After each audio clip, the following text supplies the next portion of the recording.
আলোচিত লামিয়া হত্যা মামলা নতুন করে আলোচনায় এসেছে।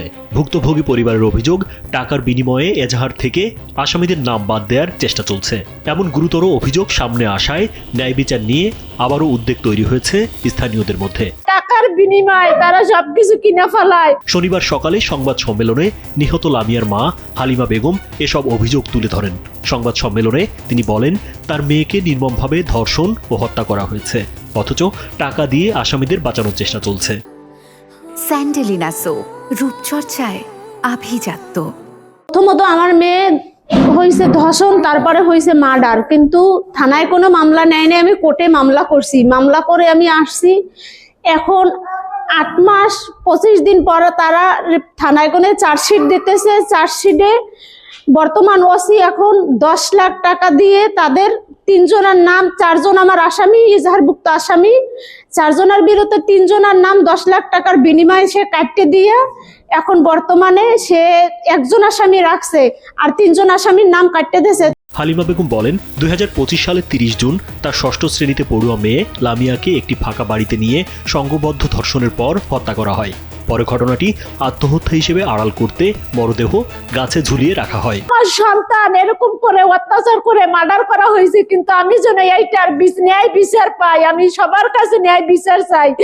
আর এরকম যেন কোনো ওসি, কোনো দারোগা, কোনো পুলিশ যেন কারোর সাথে এরকম অন্যায় টাকার বিনিময়ে যেন আর না করে। তিনি আরও জানান, ময়নাতদন্ত প্রতিবেদনে একাধিক ব্যক্তির দ্বারা ধর্ষণের বিষয়টি উল্লেখ রয়েছে, যা এই ঘটনাকে আরও ভয়াবহ করে তোলে। ভুক্তভোগী পরিবারের অভিযোগ অনুযায়ী শুরুতেই মামলা নিতে গড়িমসি করে পুলিশ। এমনকি মামলা গ্রহণের জন্য 40,000 টাকা দাবি করা হয়েছিল বলে দাবি করেন লামিয়ার মা। পরে আদালতের নির্দেশে মামলা গ্রহণ করা হয় এবং আসামিদের গ্রেপ্তার করা হয়। তবে নতুন করে অভিযোগ উঠেছে, প্রায় 10 লাখ টাকার বিনিময়ে এজাহারভুক্ত 3 জন আসামির নাম বাদ দেওয়ার চেষ্টা চলছে। এই অভিযোগ ঘিরে এলাকায় ব্যাপক চাঞ্চল্য সৃষ্টি হয়েছে। অভিযোগের বিষয়ে কোনো সুনির্দিষ্ট প্রমাণ পাওয়া যায়নি, তবে খোঁজ খবর নিয়ে আইনগত ব্যবস্থা নেওয়া হবে বলে জানান কলাপাড়া থানার ভারপ্রাপ্ত কর্মকর্তা রবিউল ইসলাম। প্রাথমিক তদন্তে এদের দুজনের সম্পৃক্ত পাওয়া যায়, বিধায় তাদের বিরুদ্ধে বিজ্ঞ আদালতে অভিযোগপত্র দাখিল করি। এই যে আসামি, এদের এই বিরুদ্ধে কোনো সুনির্দিষ্ট সাক্ষ্য পাওয়া যায় নাই, বিধায় তাদেরকে অতর্মূলক দায়িত্ব অব্যাহতি দানের প্রার্থনা করে বিজ্ঞ আদালতে অভিযোগপত্র দুজনের বিরুদ্ধে দাখিল করি।